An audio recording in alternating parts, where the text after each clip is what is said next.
The rain came down in sheets the day they buried my mother, each drop hammering against the black umbrella I held over my own head, while my half-brothers stood beneath the funeral home's covered portico, dry and pristine in their tailored suits. I was 28 years old, and I had spent every single one of those years believing I was less than them. Christopher Smith, that was my name, though my stepfather Marcus Harrington rarely used it. To him, I was the boy, or Sarah's son, never his son, never part of the Harrington legacy that my half-brothers William and Jonathan inherited like birthright crowns. I stood at the edge of the grave now, mud seeping into my worn dress shoes, the only pair I owned, watching the mahogany casket descend into the earth. My mother, the only person who had ever looked at me like I mattered. The cemetery was old, established in 1887 according to the iron gate we'd passed through.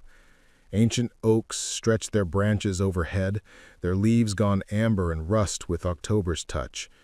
The smell of wet earth mixed with crushed flowers, and somewhere in the distance, a crow cawed 3 times. I counted them. I always counted things when I was nervous, when I felt invisible, when I needed to remind myself I existed. Christopher, my stepfather's voice cut through the rain. He stood beneath a larger umbrella held by Jonathan, his silver hair immaculate despite the weather. The car's awaiting. Don't dawdle. Don't dawdle. As if I were 12 instead of 28. As if I hadn't just lost the only family member who loved me. I nodded, saying nothing, and watched as William and Jonathan climbed into the black limousine with Marcus. The door closed, the car pulled away, leaving me standing there with my Uncle Richard, my mother's younger brother, who had flown in from Seattle that morning. "You're not riding with them?" Richard asked, his voice careful. They didn't offer. I turned toward the parking lot where my 15-year-old Honda Civic sat between 2 Mercedes. "It's fine. I'm used to it." Richard's jaw tightened, but he said nothing. He was a tall man, lean and weathered, with my mother's same gray eyes that held secrets I was about to discover. The reception was held at the Harrington estate, 12,000 square feet of Connecticut stone and glass perched on 5 acres of manicured lawn. I had lived there for 23 years, ever since my mother married Marcus when I was 5, but I had never felt like it was home. Home was the small apartment my mother and I had shared before Marcus, where she would make pancakes on Sunday mornings and we'd watch cartoons together on our threadbare couch. I parked in the back, near the service entrance, because that's where I always parked. The caterers were unloading their van, white-jacketed servers carrying silver trays through the kitchen door.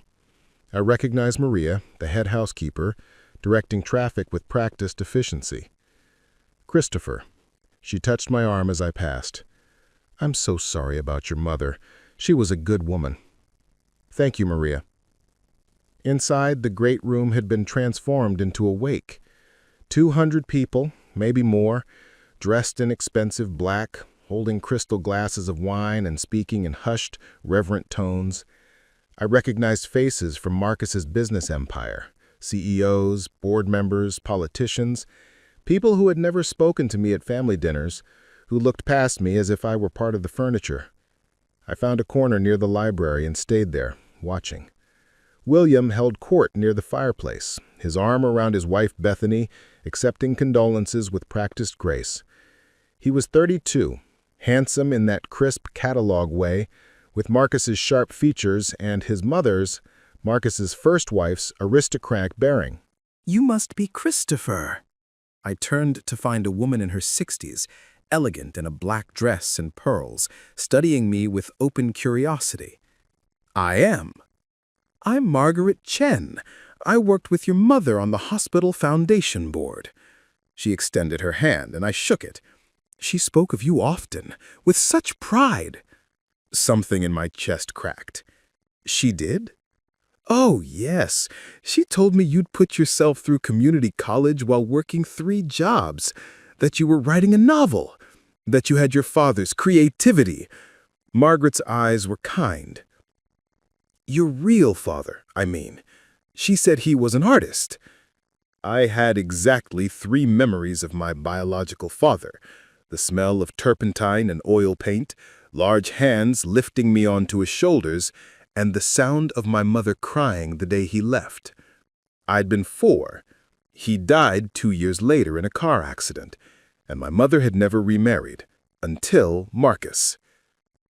I didn't know she talked about me, I said quietly. All the time. Margaret glanced across the room at Marcus, who was speaking with a Connecticut senator. She loved you very much, Christopher. I hope you know that. Before I could respond, a server appeared with a tray of champagne. Margaret took a glass. I declined. I didn't feel like celebrating, and that's what champagne always felt like, a celebration. The afternoon wore on. I made small talk with a few of my mother's friends, people who actually remembered I existed. Uncle Richard found me again around 4 o'clock, when the crowd had thinned. "Can we talk?" he asked. "Somewhere private." We went to the library, a room I'd always loved despite never feeling welcome in it. Floor-to-ceiling shelves held thousands of books, most of them leather-bound, first editions, that Marcus collected but never read. I'd read dozens of them over the years, careful to always return them exactly as I'd found them. Richard closed the door and turned to face me. "There's something you need to know. Your mother left instructions, a letter for you, and some documents. I'm the executor of her will." Her will? I blinked. I didn't know she had one. I thought everything was Marcus's. That's what he wanted everyone to think. But your mother had assets, significant assets, from before she married Marcus and from someone else. My heart hammered against my ribs. "What are you talking about?" "Your father. Your biological father." Richard handed me the envelope, my mother's handwriting flowing across the front. "For my son, Christopher David Smith, to be opened after I'm gone." "I don't understand." "David died in 1999 when you were 4, but his company didn't. It grew. It evolved. It became one of the largest software infrastructure firms in the world." The name meant nothing to me. I stared at the envelope, my mother's handwriting flowing across the front. "I don't understand." "David died in 1999 when you were 4, but his company didn't. It grew. It evolved. It became one of the largest software infrastructure firms in the world. David left everything to you in a trust. Your mother was the trustee until you turned 25 or until her death, whichever came first. She managed it quietly, never touched a penny except to ensure you were provided for. Marcus never knew." The room tilted. "How much?" $93 million. Richard let that sink in. "As of this morning. Your mother invested it brilliantly. She was always good with numbers. That's why Marcus married her, though he'd never admit it. She ran his accounts for years." I sat down hard in one of the leather chairs. $93 million. I thought of my Honda Civic, my studio apartment in Hartford, my job at the warehouse where I drove a forklift 40 hours a week. I thought of every time Marcus had reminded me I was living on his charity, every time William had smirked when I'd asked to borrow $20, every time Jonathan had introduced me as the stepbrother in a tone that made it sound like a disease. Why didn't she tell me? "Read the letter." Richard moved toward the door. "I'll give you privacy. But Christopher, your mother loved you more than you'll ever know. Everything she did was to protect you." I sat alone in the library for 20 minutes before I could bring myself to open the envelope. My hands shook. Outside, I could hear the murmur of remaining guests, the clink of glasses, and the false sympathy of people who had never cared about my mother beyond her connection to Marcus Harrington. The letter was written on cream stationery, dated 3 weeks before her death, before the cancer had taken her voice, her strength, her ability to fight. My dearest Christopher, if you're reading this, I'm gone, and I'm so sorry. Sorry I couldn't stay longer. Sorry I couldn't protect you from Marcus's cruelty the way I should have. I told myself for years that staying was better than leaving, that you needed stability, that the Harrington name would open doors for you. But the truth is, I was afraid. Afraid of being alone again. Afraid of losing the security Marcus provided. Afraid of what divorce would mean. I was a coward, sweetheart, and you paid the price. Your father, David, was the love of my life. We met when I was 22, fresh out of college, working as a receptionist at a tech startup. He was brilliant, kind, passionate about changing the world through technology. When I got pregnant with you, we were so happy. We had plans, a small wedding, a house in the suburbs, a life built on love instead of money. Then he died, and those plans died with him. I was 26, alone with a 4-year-old, drowning in grief and bills. I worked 3 jobs to keep us afloat. I was exhausted, desperate, when I met Marcus at that gala.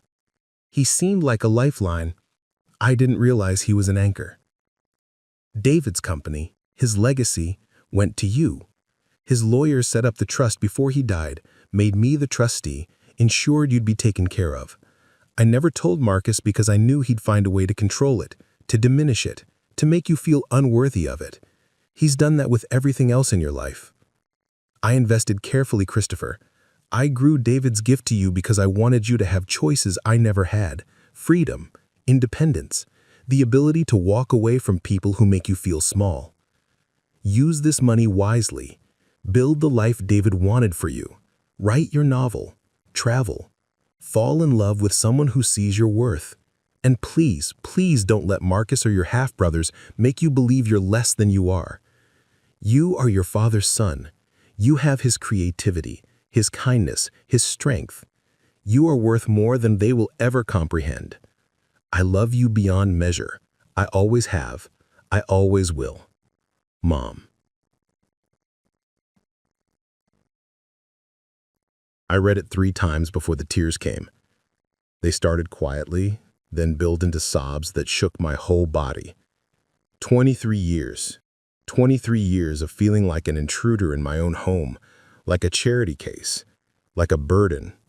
And all that time, my mother had been protecting a fortune that could have bought us freedom.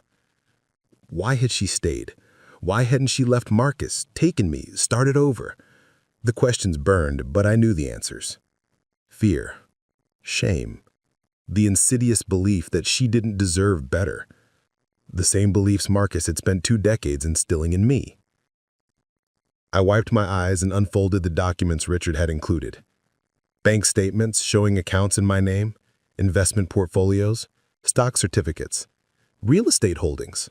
Apparently, my mother had purchased properties in 3 states as long-term investments, and a letter from David Chen, written 2 weeks before his death, addressed to me. Christopher, you're 4 years old now, and you love dinosaurs and chocolate milk, and when I lift you onto my shoulders so you can touch the ceiling. By the time you read this, I'll be gone. The doctors have told me the prognosis, and I'm trying to make peace with leaving you and your mother behind. I'm not good at peace. I'm better at building things, solving problems, writing code. But I need you to know something. You were not a mistake. You were not an accident. You were wanted, planned for, dreamed about. Your mother and I chose you, and I have never been more grateful for anything in my life. I'm leaving you my company, such as it is. Right now, it's just me and 12 employees in a rented office, but I believe in what we're building.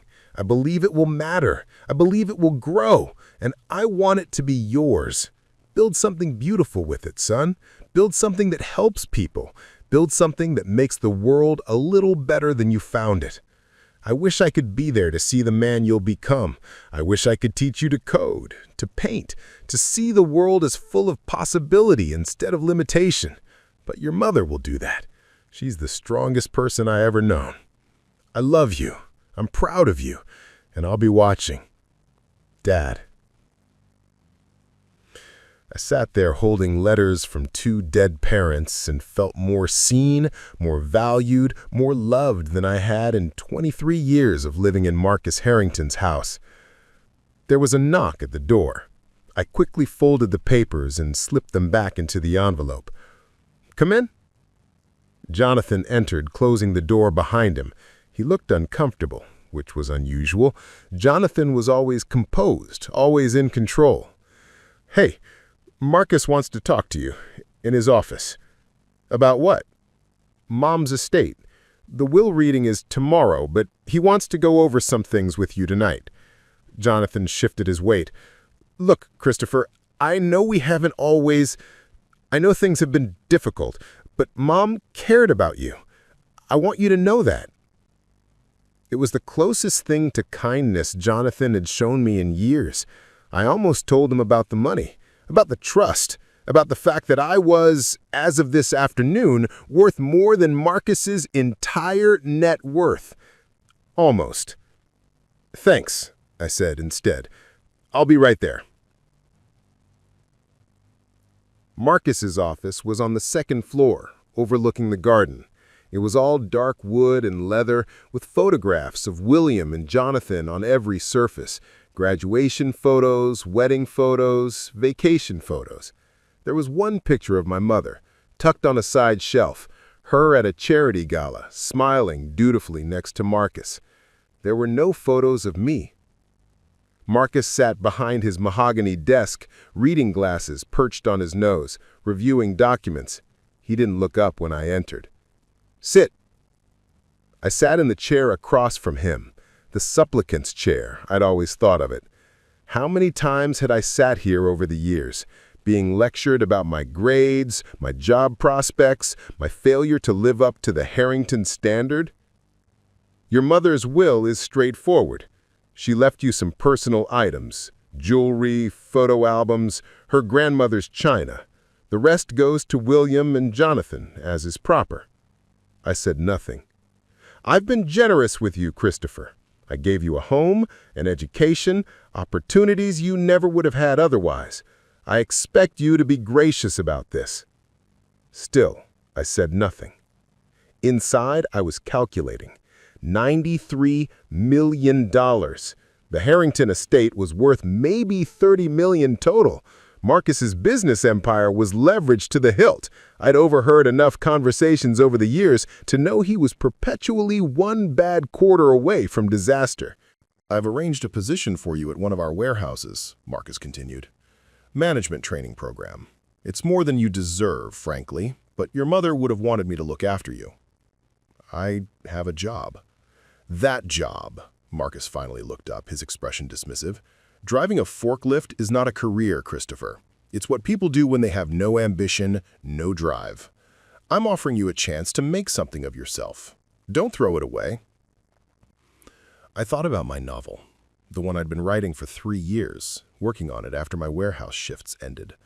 I thought about my mother's pride when I'd told her I'd finished the first draft. I thought about David Chen's letter, "Build something beautiful." "I'll think about it," I said. "You'll take it." Marcus removed his glasses. "Let me be clear, Christopher. You're 28 years old. Your mother is gone. This house is no longer your home. I'm giving you 30 days to find your own place. In the meantime, you'll work, you'll save money, and you'll start acting like an adult." 30 days. He was evicting me. The day we buried my mother, Marcus Harrington was kicking me out. I stood. "Is that all?" "That's all." I left the office, closed the door quietly behind me, and felt something shift inside my chest.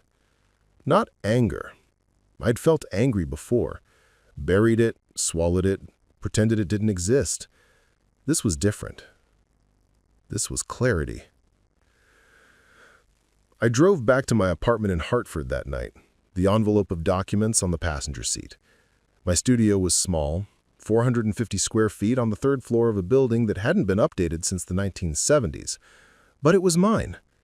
I had rented it 2 years ago, needing space away from the Harrington estate, needing somewhere I could breathe. I made coffee, sat at my desk, and opened my laptop. Then I called Richard. "I read the letters," I said when he answered. "And?" "I want to see everything. All the accounts, all the investments, all the paperwork. I want to understand what my mother built." "I'll send everything tomorrow." "Christopher, there's something else you should know. Your mother set up a foundation in David's name. It funds scholarships for students from low-income families pursuing degrees in technology. She's been running it quietly for 15 years.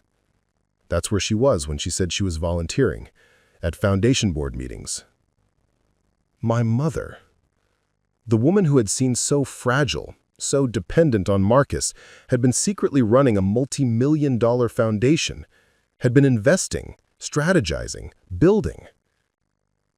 Why didn't she leave him? I asked. If she had all this money, all this power, why did she stay? Richard was quiet for a long moment. I asked her that once. She said she stayed because she was afraid Marcus would fight for custody of you, that he'd use his connections, his lawyers, his reputation to prove she was an unfit mother, that he'd make your life hell. He paused. She was probably right. Marcus Harrington doesn't lose, Christopher. He destroys. But I had something Marcus didn't have. I had 93 million reasons to stop being afraid. The will reading took place at Marcus's attorney's office in downtown Hartford, a glass tower overlooking the Connecticut River. I arrived 15 minutes early and waited in the lobby, watching lawyers and executives hurry past with their briefcases and their certainty. I wore my funeral suit, the same one from yesterday, and tried not to feel out of place on the leather furniture that probably cost more than my monthly rent. William and Jonathan arrived together, both dressed immaculately, both ignoring me completely. Marcus came last, striding through the doors like he owned the building. Maybe he did. Gentlemen, Theodore Whitmore, Marcus's personal attorney for 30 years, greeted us in the conference room. He was 70, distinguished, with the kind of calm authority that came from handling billions of dollars in assets. Please, sit. The conference table could have seated 20. The 5 of us clustered at one end. Marcus at the head, William and Jonathan on his right, me isolated on the left. Theodore sat opposite Marcus, a leather portfolio in front of him.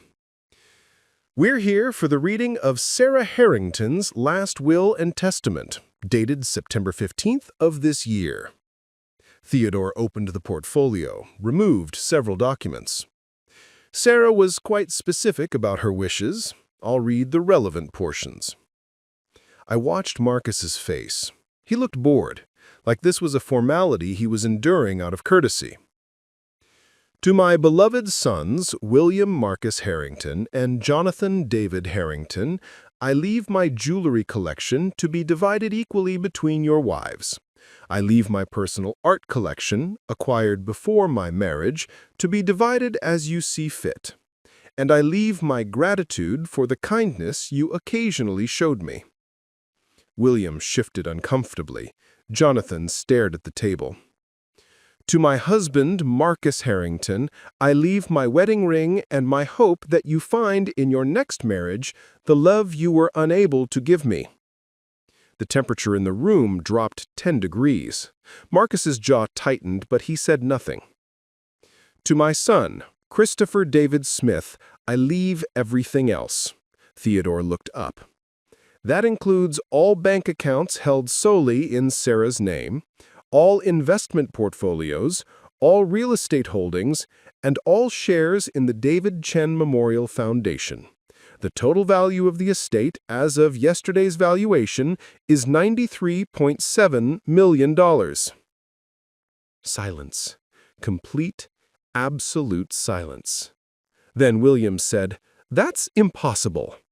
I assure you it's not. Theodore slid a document across the table to Marcus. These assets were acquired before Sarah's marriage to you, Marcus, or through inheritance from David Chen's estate. They were never marital property. Sarah was free to dispose of them as she wished. Marcus was reading the document, his face turning a deep red. "This is fraud. Sarah had no assets. She came to me with nothing. She came to you with a 4-year-old son and a trust fund worth $8 million, which she managed and grew over 23 years, while also managing your personal accounts, might I add. Your financial success over the past 2 decades was due in large part to Sarah's investment strategies." "This is bullshit." Jonathan slammed his hand on the table. "She lived in Dad's house, spent Dad's money. She lived in a house she paid for." I spoke for the first time, and everyone turned to look at me. I pulled out my phone, opened the documents Richard had sent me that morning. The Harrington estate, purchased in 2008 during the financial crisis for $11 million. The buyer was Sarah Chen Smith, my mother's legal name. She put the deed in your father's name as a gift for their 10th anniversary. "You're lying." William's voice was sharp. "I have the deed. I have the wire transfer records.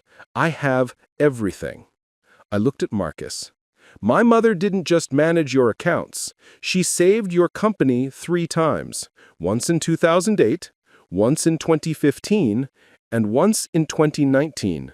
Each time she used her own money to cover your shortfalls. Each time you promised to pay her back. You never did." Theodore nodded slowly. "All of this is documented and will be submitted to the court if anyone contests the will. Sarah was extremely thorough." Marcus stood up abruptly. "This conversation is over. Theodore, I'll expect a full review of these documents by my attorneys. Christopher, if you think—" I think I'm done being treated like a servant in a house my mother owned. I stood too, meeting his eyes for the first time in my life without flinching. I think I'm done being told I'm worthless by a man who was bankrupt without my mother's help. And I think you have 30 days to find a new place to live.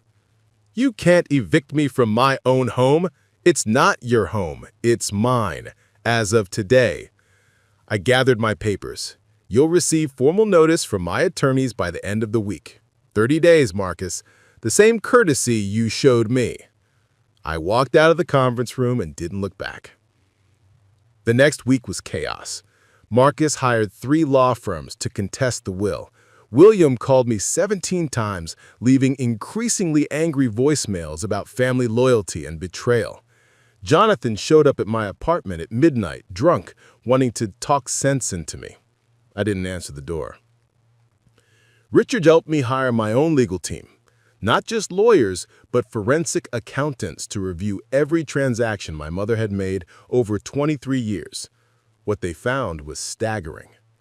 My mother had essentially run Marcus's business empire. She'd negotiated deals, identified investment opportunities, restructured debt. She'd done it quietly, never taking credit while Marcus took bows at shareholder meetings and charity galas. And she documented everything.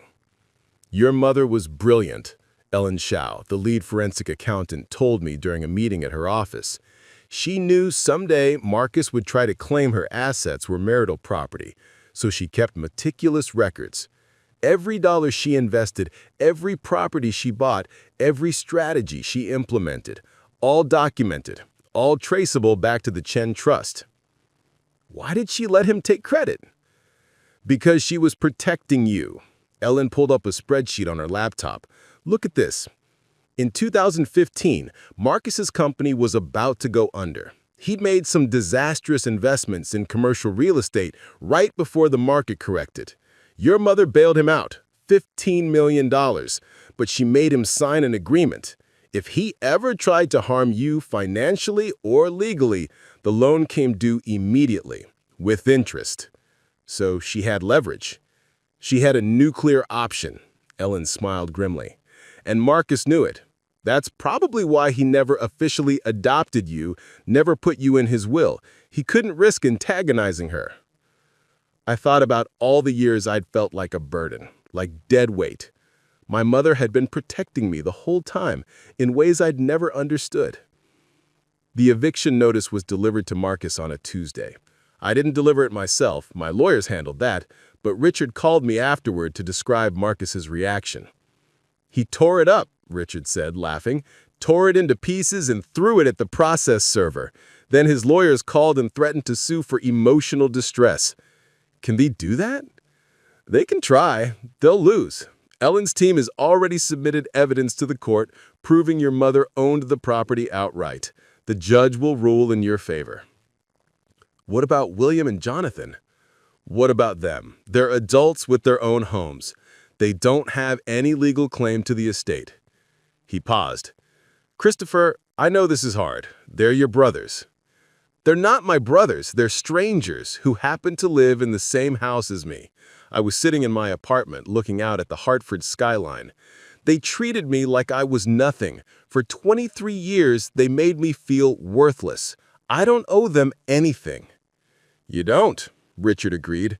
"But make sure you're doing this for the right reasons. Revenge burns both ways." I thought about that for a long time after we hung up. Was this revenge? Or was it justice? Or was it just finally, standing up for myself? The court hearing was scheduled for 3 weeks later.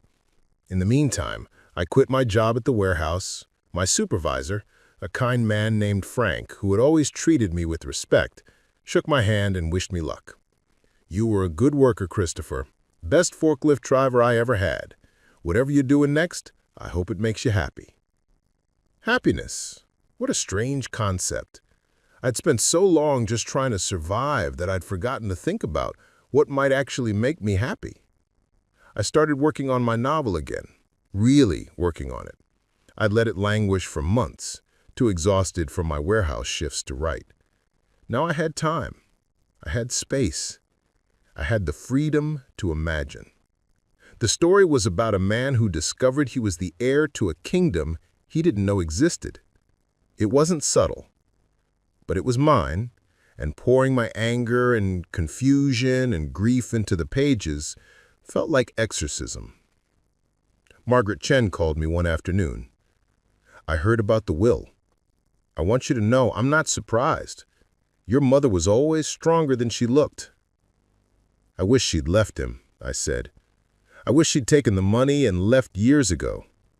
"She stayed because she loved you, and she was afraid." Margaret's voice was gentle. "Marcus Harrington is a powerful man, Christopher. He has connections in family court, in social services, in law enforcement. If Sarah had left, he would have made her life hell. He would have made your life hell. She chose what she thought was the safer path." "It wasn't safe. It was prison." "Yes," Margaret agreed. "But it was a prison where she could keep you close, where she could protect you, where she could build you a future." She paused. "Your father, David, was my favorite nephew. He was brilliant and kind, and he saw the best in everyone. Your mother loved him desperately. When he died, she almost didn't survive it. Then Marcus came along and she thought he was her second chance. By the time she realized her mistake, she was trapped." "I'm not trapped anymore." "No," Margaret said. "You're not." "What will you do?" I looked around my small apartment, at the manuscript pages scattered across my desk, at the photos of my mother I'd framed and hung on the wall. "I'm going to finish my book. I'm going to run the foundation my mother built. And I'm going to make sure Marcus Harrington understands exactly what he lost." The court hearing was perfunctory. Marcus's lawyers argued that my mother had been mentally incompetent when she wrote the will, that she'd been unduly influenced, that the assets should be divided among all her family members. Ellen's team presented bank records, investment statements, property deeds, and video testimony from my mother's doctors confirming she'd been mentally sharp until the very end. The judge ruled in my favor. The estate was mine, the house was mine, and Marcus had 30 days to vacate. I didn't attend the hearing. I sent my lawyers and stayed in my apartment, writing. When Richard called with the news, I felt nothing. No triumph, no vindication, just exhaustion. "It's over," Richard said. "You won." But it didn't feel like winning. It felt like standing in ruins and trying to figure out how to build something new from the rubble. Propping it up, investors lost confidence. Shareholders fled. By the end of the month, Harrington Industries filed for Chapter 11 bankruptcy. I didn't cause it, but I didn't save him either, the way my mother had done 3 times before. I moved into the estate on a cold November morning, 1 month after my mother's funeral. The house felt enormous and empty, full of echoes and memories I wasn't sure I wanted to keep. Maria, the head housekeeper, had stayed on. I'd called her personally and asked if she'd continue working for me. She'd cried on the phone. "Your mother was good to me," she'd said. "You will be an honor to stay." I spent the first week just walking through rooms, trying to make sense of the space. My mother's bedroom, which I'd only entered a handful of times over the years, was decorated in soft blues and creams. I found her journal in the nightstand drawer. 23 years of entries, chronicling her marriage to Marcus, her fears for me, her secret management of the family finances. One entry, dated 3 years earlier, stopped me cold. Christopher asked me today why I stayed. He didn't say it directly, but I could see the question in his eyes when Marcus belittled him at dinner. Why do I stay with a man who treats my son like a burden? I wanted to tell him the truth. I stayed because leaving would mean war. Marcus would fight for custody, argue I was unstable, unfit. He'd use his money and connections to paint me as a gold digger who trapped him into marriage. He'd make Christopher's life a nightmare. So I stay, and I plan, and I build my son a future where he never has to depend on men like Marcus Harrington. I build him freedom. I sat on her bed and cried for the 3rd time since she died. My mother had sacrificed her own freedom for mine. She'd endured a loveless marriage, daily indignities, the slow erosion of her spirit, all to keep me safe. The foundation offices were in downtown Hartford, in a modest building near the State House. The David Chen Memorial Foundation occupied the 4th floor. 6 employees, including the executive director, a woman named Dr. Patricia Okonkwo, who had known my mother for a decade. "Christopher," she greeted me warmly when I visited, her Nigerian accent lending music to her words. "Your mother spoke of you constantly. She was so proud. Please, sit." We sat in her office, which was filled with photos of scholarship recipients, young faces, diverse backgrounds, all of them smiling. "How many students has the foundation helped?" I asked. 347 since we began, Patricia said. "We provide full scholarships, tuition, room and board, books, living expenses for students from low-income families pursuing degrees in computer science, engineering, or technology. Last year, we awarded 42 scholarships." "That's incredible." "Your mother was incredible, Christopher. She didn't just fund the scholarships. She mentored students personally. She attended their graduations. She helped them find internships and jobs. She changed lives." Patricia pulled out a folder. "These are letters from some of our alumni. I thought you might want to read them." I took the folder home and spent that evening reading testimony after testimony of how my mother had changed lives. A young woman from the Bronx who became a software engineer at Google. A young man from rural Kentucky who developed an app helping farmers predict crop yields. A first-generation immigrant who created accessibility software for the deaf community. Each letter mentioned my mother by name, her kindness, her encouragement, her belief in them when no one else did. I realized then that my mother hadn't just been protecting me. She'd been building a legacy. She'd taken my father's dream, using technology to help people, and made it real for hundreds of students who otherwise would have never had a chance. The next morning, I called Patricia. "I want to expand the foundation, double the scholarships, and I want to be involved the way my mother was." "She would have loved that," Patricia said, her voice warm. Over the following weeks, I met with financial advisors, restructured my investments, and committed $40 million to the foundation's endowment. I met with scholarship recipients via video calls, hearing their stories, understanding their struggles. Many of them came from situations like mine, feeling invisible, undervalued, trapped by circumstance. I understood them because I had been them. Margaret invited me to Thanksgiving dinner at her home in Boston. "You shouldn't be alone," she'd said. I accepted, grateful for the connection to my father's side of the family I'd never known. Her home was warm and filled with laughter. 3 generations gathered around a table, sharing food and stories. She introduced me to cousins I didn't know existed, aunts and uncles who remembered David Chen with fondness and pride. "You look like him," my cousin James said. He was a software developer in Silicon Valley, 10 years older than me. "Same eyes, same way of tilting your head when you're thinking." "I wish I'd known him better." "He would have been so proud of you," Margaret said.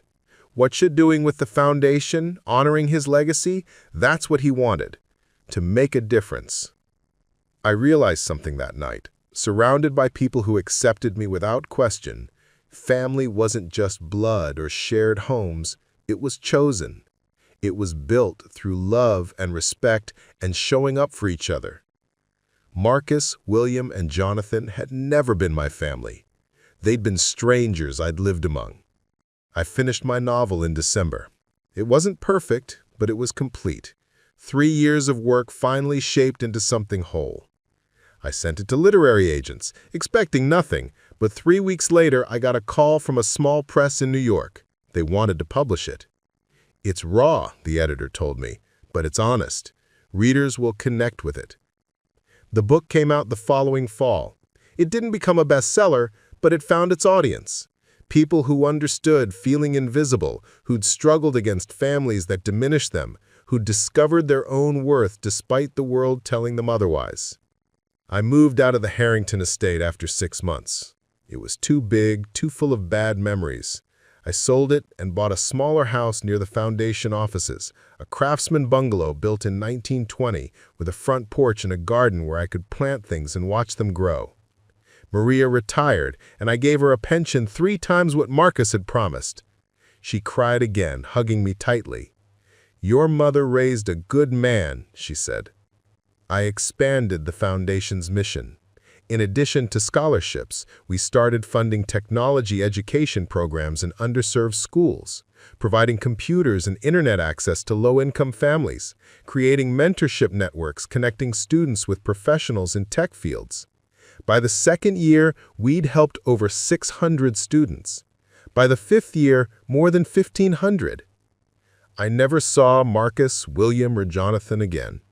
I heard through mutual acquaintances that Marcus had remarried, another younger woman, another calculated partnership. William and Jonathan thrived in New York, their father's scandal eventually fading into footnote status. I didn't hate them anymore. I didn't feel anything toward them except distant sadness for the relationships we'd never had, the family we could have been if Marcus had been capable of loving anyone beyond himself. I dated occasionally, cautiously, learning how to trust people, how to let them see the parts of me that I'd kept hidden for so long. I traveled. Japan, Iceland, Peru, seeing the world my mother had wanted to show me but never could. And every year on her birthday, I visited her grave and told her about the students we'd helped, the lives we'd changed, the legacy she'd built. I told her about my life, the small joys, the quiet victories, the moments of peace I'd found. "I'm happy, Mom," I said on what would have been her 60th birthday. "I'm finally happy. Thank you for everything." The wind rustled through the oak trees, carrying the scent of autumn leaves, and for just a moment, I felt her there with me. 10 years after my mother's death, the David Chen Memorial Foundation had helped over 3,000 students pursue degrees in technology. 23 of them had started their own companies. 47 had earned PhDs. Hundreds were working at major tech firms, nonprofits, research institutions, building the future my father had dreamed of. I was 48 years old. I'd written 3 more novels. I'd fallen in love twice, once briefly, once deeply enough that it lasted. I got a life I'd built myself, brick by brick, choice by choice. I never forgot where I came from, the years of feeling worthless, invisible, less than. But I also never let those years define me. My mother had given me a fortune, but more than that, she'd given me proof that I was worth fighting for, worth protecting, worth loving. That was the real inheritance. That was what I carried forward. And every student the foundation helped, every life we changed, every dream we made possible, that was my mother's legacy, and my father's, and mine. That was what it meant to be worth $93 million. Not the money itself, but what you chose to build with it. If this story moved you, if Christopher's journey from invisible to invaluable resonated with you, then you've found the right place. This is where we tell stories about real people discovering their true worth, stories about family secrets that change everything, legacies hidden in plain sight, and the courage it takes to finally stand up and say, I matter.